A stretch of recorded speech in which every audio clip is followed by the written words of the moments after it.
Iedomājies darbu, kur tu nevienam nezvani, neviens no tevis nebēg prom, neizvairās, nesaka tev nē, un 1 stundas sarunas laikā šī saruna var atnest tev atalgojumā vairākus tūkstošus eiro. Izklausās pēc kaut kādas schēmas vai skama, vai ne? Un tieši tāpēc es esmu ierakstījis šo video, jo pēdējo 15 gadu laikā es esmu trenējis cilvēkus visā pasaulē un vēl joprojām to daru. Un es tev parādīšu industriju, kurā strādā desmitiem tūkstoši cilvēku, kur latviešu vispār gandrīz vai nav. Un beigās tu sapratīsi, kāpēc viss, ko tu esi domājis ar vārdu pārdevējs, ir novecojis, vismaz par kaut kādiem 10 gadiem. Lecam iekšā. Tā, ķersimies klāt. Sāksim ar pārdošanas matemātiku. Kas ir klasiskā matemātika pret high ticket pārdošanu? Ja? Klasiskajā pārdošanā, kā tas viss strādā? Respektīvi, tu strādā ar kaut kādu produktu, es vēl tūlīt saprati, varam iezūmot. Lūk, šitā te izskatās klasiskais pārdevējs, zema vērtība, liels apjoms. Ja? Tā kā tiek pārdoti kaut kādi produkti un tam lietām, kuras tu tā kā pārdot ikdienā, viņām ir diezgan maza marža. Ko tas nozīmē? To, ka produkta izmaksas attiecībā pret to, pat cik šis produkts tiek pārdots beigās, sastāda lielu daļu. Un faktiski, kas notiek šajā konkrētajā brīdī, tā daļa ar naudu, ko uzņēmējs var dalīties kopā ar tevi, ir diezgan maza. Un tāpēc arī tas tavs atalgojums ir salīdzinoši mazs. Ja? Šeit ir labs piemērs, ja? Kad uz doto brīdi tas, kas notiek Latvijā, par telemarketinga pakalpojumiem, vai ja tu esi vienkārši pārdevējs veikalā, tad tu pelni, 1000 līdz 2000 eiro. Un faktiski ir tā, ka tev ir griezti. Tu nevari vienkārši nopelnīt vairāk. Un pat ja tu pārdot automašīnas prestižos salonos, tā marža un tas atalgojums, kas tiek maksāts auto pārdevējiem, ir diezgan mazs. Ja? Kas tad notiek high ticket pārdošanas pasaulē? Ar ko tas atšķirās? Ja? Kāpēc tu vari nopelnīt 1000 eiro par vienu reālu sarunu? Ja? Tas iemesls ir tāds, ka tu strādā un tu pārdod pakalpojumu, kuram šī peļņas marža ir daudz lielāka. Ja es tev iedošu piemēru, ja tu pārdod, pieņemsim, treniņu programmu, online fitness treniņu programmu, kur cilvēki maksā, ārzemēs viņi maksā 3, 6, 10 tūkstoši eiro par to, lai piedalīties viņā, un 3 treneri trenē 100 cilvēkus, tad viņu izmaksas uz šī pakalpojuma sniegšanu diezgan mazas, un viņiem ir ļoti liels tur tāda apgrieztā matemātika, ka tā nauda, ko tu faktiski pelni no produkta, ir nevis tas, ka tev ir produkta ražošanas izmaksas ir 80% un peļņa 20%, bet viņi ir otrādi. Tavas izmaksas ir 20%, varbūt 30%, un tad tu nopelni 70%, tad tā uzņēmuma peļņa ir 70 vai 80%. Un kas notiek tad? Respektīvi, pārdot 10 000 eiro vērtu pakalpojumu vai apmācības, parasti tiek pārdevējiem maksāts 10% komisijā. Ja? Kas notiek? Tu no 10 000 10% ir 1000 eiro, un noslēdzot šāda veida darījumu, tu arī vari nopelnīt šo 1000. Lūk, šādās pārdošanās kvalitāte iet pāri kvantitātei, un dienā tu novadi šādas, vari novadīt 2, 3, 4 līdz pat 6. Ir motivētāki pārdevēji, kas vienkārši mauc un ņem šādas tikšanās 7 dienas nedēļā, paši rada šīs tikšanās, lai vienkārši varētu nopelnīt vairāk. Un šeit tavi rezultāti ir tieši saistīti ar prasmēm. Un kas ir vēl svarīga lieta, ko daudz pārdevēji, ar kuriem es esmu runājis pēdējā mēneša laikā, nesaprot, kad, ja tu esi šitas te pārdevējs, kas te sēdējis ir ofisā visu dzīvi telemarketinga pakalpojums pārdevis, vienalga, cik ilgi tu esi to darījis, vai kaut vai 30 gadus, visticamākais, ka tev vēl nav skillsets un spējas, lai vadītu sekmīgi šāda veida pārdošanas. Vai tu varētu kaut ko pārdot teorētiski, vai tev kaut kas iespējams izdotos? Varbūt, bet uzņēmumi, kas pieņem darbā pārdevējus uz šīm pozīcijām, parasti viņu, es to izstāstīšu arī vēlāk un arī nākamajos video, lai iegūtu šāda veida tikšanās, viņas maksā naudu. Un viņi grib arī atdevi, tad, kad viņi tev dod šīs tikšanās, lai tu arī varētu noslēgt šos darījumus un ienest arī peļņu uzņēmējam pašam pa sevi. Ja? Tad rekur ir salīdzinājums. Tad parasti pārdevējs parastais pārdot produktu nezinu, no 20 līdz 800 eiro. Ja viņš komisijās saņem varbūt pāris procentus vai arī vienkārši dzīvos fiksēt atalgojumu un viņa mēneša ienākumi ir, ap pāris tūkstošiem eiro. Tā kā labākajā gadījumā Latvijas klasika arī ir tāda, kad pārdošanas nodaļas vadītājiem tiek maksāti pāris tūkstoši eiro, kas ir pilnīgs bezsakars. Ja? Un tad, kad tu pārdod dārgus produktus, konsultācijas, apmācības 5, 10, 20, 30 tūkstoši, tad tu vari saņemt šo naudu komisijās, kas ir realistisks mērķis, un tu pelni vairākus tūkstošus.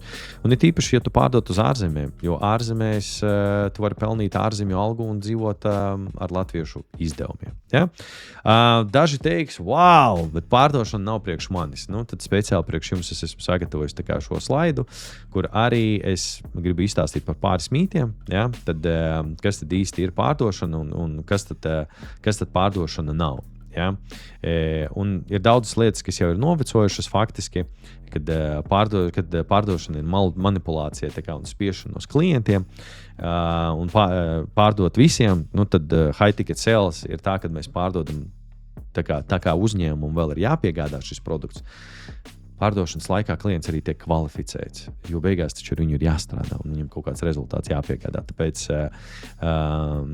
un manipulēt īsti ar cilvēkiem ir diezgan grūti. Es teiktu neiespējams, jo cilvēki ir gudri mūsdienās un varbūt pirms 100 gadiem varēja manipulēt. Tad pārdošanā tu vienkārši uzdot jautājumus.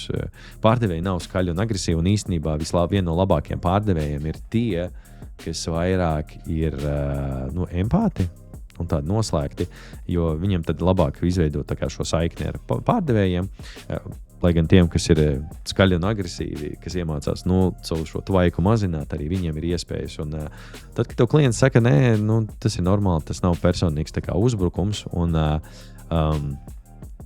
modernā patiesība par pārdošanu ir tāda, ka tā ir palīdzība klientam, nevis kaut kāda veida manipulēšana, un introverti ir ļoti izcili cilvēki, un kad tev klients saka nē, tas ir dabīgi, kad ne visi vienmēr piekritīs uz visu to, ko tu gribēsi, un īstenībā pārdošanas profesija, tā ir vērtīga, jo faktiski top pārdevēji, viņi pelna kā juristi un ārsti, un faktiski, ja tu un neatkarīgi no tā, kādu produktu tu pārdod, nav pasaulē tādu produktu, kurš pārdodas pats pa sevim. Jebkuram cilvēkam iegādājoties jebkuru pakalpojumu produktu, viņam ir kaut kādas šaubas, un ja tu mēki kliedēt šīs šaubas, tā kā cilvēkam iegādājoties šo produktu, tad tu tikai kļūsti spēcīgāks. Ja? Un šīs pārdošanas prasmes tev noder visur. Gan pārdodot produktus, tu iegūsi spējas, ar kuru palīdzību tu varēsi kaldināt ienākumus visu savu dzīvi. Tu varēsi ar šīm spējām palielināt savu algu esošajā darbā. Tu varēsi iemācīties piesaistīt investorus savam biznesam, pieņemsim. Ja? Tas ir biznesa stūrakmenis, pārdošanas spējas. Ja? Un arī jebkurās ikdienas attiecībās, tāpēc pārdošana ir skills un spējas un pārdevējs, konsultants veikalā nav pārdevējs. Ja? Maši iesim tālāk, drīz jau beigsim vēl pāris slaidi, un šis video būs cauri. Tad, kas vispār notiek tajā high ticket pārdošanā? Ja? Tu nezvani nevienam cilvēkam, kurš faktiski negaida tā kā faktiski tavu sarunu. Ja? Tad vecā skola ir kāda. Ir kaut kādi augstie zvani, tev noteikti ir kāds zvanījis Latvijā populāra štēle, tad, kad tev zvana no telefona operatoriem un piedāvā pāriet uz citu pieslēgumu, tā nav high ticket pārdošana. High ticket pārdošanā neviens nezvana augstajā. Ja? Faktiski, tad, kad tu esi nonācis līdz closera pozīcijai, ja, šī zvanīšana kaut kurā brīdī tomēr ir, bet tu zvani cilvēkiem, kas ir kaut kādā veidā atsaukušies uz to. Par šo es izstāstīšu vairāk nākamajā video, no kurienes tie klienti nāk. Bet faktiski, tu savā kalendārā saņem ieplānotas tikšanās ar cilvēkiem, kuriem jau potenciāli ir interese. Ja? Faktiski klients redz reklāmu internetā, viņš tā kā skatās, šis izklausās interesanti, viņš ieplāno tikšanos ar tevi, un tu atver no rīta tā kā savu kalendāru, redzi sarakstu ar cilvēkiem, kas jau grib ar tevi tikties, un faktiski runāt ar tevi par to, kā potenciāli iegādāties šo produktu. Vai šīs pārdošanas ir vieglas pateicoties šim? Bet, protams, ka ne. Vai cilvēkiem ir šaubas? Protams, ka viņiem ir šaubas, ja? Bet mēs izlaižam šo nepatīkamo posmu, kad tev vajag zvanīt 100 cilvēkiem, lai dabūtu 1-2 cilvēkus tā kā savā kalendārā uz tikšanos. Lūk, un šeit, manuprāt, ļoti svarīgs, šis ir svarīgākais par tā kā šo klientu temperatūru līmeņiem, kurus tev gribu izstāstīt, ir, kad atkarībā no tā, un šis arī būs ļoti svērtīgs materiāls priekš tiem cilvēkiem, kuri jau tagad strādā pārdošanā vai izskata iespēju iet kaut kur strādāt citur pārdošanā. Ļoti svarīgi, no kurienes ienāk tad šie klienti, ar kuriem tev potenciāli būs jārunā, jo tādā veidā tu vari izvērtēt, cik viegli vai sarežģīti tev būs ar viņiem runāt. Ja? Un tad, ja uzņēmums kaut kādā veidā reklamējas, ja? Piemēram, izmanto reklāmas, tas jau ir labs signāls, tas nozīmē to, ka viņiem varētu būt silti pieteikumi, vienalga vai tās reklāmas vai organiskie cilvēki. Ja? Tad es līmeņotu šo šādi. Tā pirmā pakāpe ir tad, kad cilvēks ir atnācis no maksas reklāmas, un viņš vienkārši ir ieraudzījis un atsaucies. Ja? Viņš tāds redz reklāmu un atsaucās uz to. Tas būtu pirmais līmenis, jo tur tāpat ir kaudzušā ar šaubām, viņš tikai 10 minūtes tevi pazīst. Ja? Nākamā pakāpe, ko es teiktu, būtu tie klienti, kas ir, pieņemsim, saņēmuši kaut kādu bezmaksas resursu vai noskatījušies garāku video, jā, teiksim, vai arī ir kaut kādas bezmaksas kopienas biedri, kur viņi jau kaut bišķiņ vairāk ir par tevi uzzinājuši, viņiem tā kā šis šaubu līmenis būs mazāks, jā. Nākamies, ar ko ir vēl vieglāk runāt, tie ir pircēji. Ja? Tie ir cilvēki, kas ir maksas kopienās. Ja? Nopirkuši bezmaksas produktu Latvijā. Tagad ļoti populāri ir pārdota low-ticket produkti. Tie saucās, ka cilvēks nopērk pa 30 līdz 100 eiro kaut kāda veida transformāciju. Viņš viņu ir izgājis cauri un šis cilvēks ir jau ir vēl vairāk noticējis, viņš arī kaut ko ir implementējis savā dzīvē no tā, ko viņš ir nopircis, no tā konkrētā cilvēka pakalpojuma sniedzēja, vai arī viņš ir tādā lētā komunā un sildās tur. Ar šādiem klientiem ir runāt vēl vieglāk potenciāli, lai viņš iegādātos dārgāku produktu. Ja? Un manā skatījumā viskarstākie cilvēki ir tie, kas ir organiski jau kādu laiku mēnešiem vai gadiem sekojuši šim cilvēkam. Ja? Viņš ir skatījies vairākus video, viņš jau pazīst šo cilvēku un tic viņam. Un tad, kad kad šāds cilvēks nonāk tā kā tavā kalendārā un grib ar tevi runāt, viņš ir gatavs jau pirkt, bet nevienmēr, un viņam tāpat kā cilvēkam pirmajā līmenī vai otrajā vai trešajā vēl joprojām ir šaubas. Bet vai ar šādu cilvēku ir vieglāk runāt? Neapšaubāmi. Un tad šis ir tas, ko tev vajadzētu kam vajadzētu pievērst uzmanību tad, kad tu meklē darbu pārdošanā, lai saprastu, kā tad tu iziesi uz klientiem. Un noslēdzošā lieta, kas tad ir slikts pārdevējs un kas ir labs closers, un man ļoti patīk šī pārdevēja analoģija, kad slikts pārdevējs ir tas, kurš vienkārši skaļi bļauj un stāsta tā kā to, ko viņš pārdod, tāds kā tirgus bodes pārdevējs, un klients ļoti maz klausās, bet ļoti labs pārdevējs ir tas, kurš uzdod jautājumus, un lielāko daļu klients tā kā stāsta, kas viņam ir par problēmām, kādi izaicinājumi klientam ir, kā tas viņu ietekmē, un tikai 20% laika viņš runā. Un ja tu domā, ka tu esi baigais nāzis pārdošanā uz doto brīdi, tad padomā, atceries savu pārdošanas sarunu, ja tu reāli pārdod, cik daudz tavs klients runāja attiecībā par to, cik tu runāji. Un ja šī attiecība vairāk tuvāk ir šim, tad iespējams tev vēl ir ko mācīties, un tas ir tavās rokās. Lūk, tad respektīvi, kas ir jaunā, kas ir šī laba pārdevēja, jeb kā closeris, viņš sauc angļu valodā, iezīmes. Ja? Viņš uzdod jautājumus, saprot, kur ir problēma, klients runā 80% laika un palīdz klientam pieņemt lēmumus. Ja?